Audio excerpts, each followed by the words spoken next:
Iniwan mo yung boyfriend mo kasi hindi marunong mag-effort? Girl, hindi sa lahat ng oras, lalaki ang dapat mag-effort.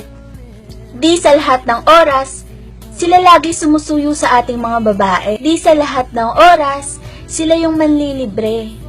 Intindihin din natin sila na minsan wala silang perang pambili sa atin dahil kung totoong mahal mo siya, maiintindihan mo siya.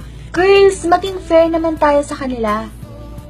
Minsan nga pag nagalit sila kasi may kasalanan tayo, tayo pa yung magagalit. Hanggang sa umabot sa point na sila pa yung magsasorry kahit tayo na yung may mali. Hindi ba natin naisip na tayo ng mga babae, napapagod, nasasaktan, nagsasawa? Sila pa kaya? Tao rin sila, may damdamin.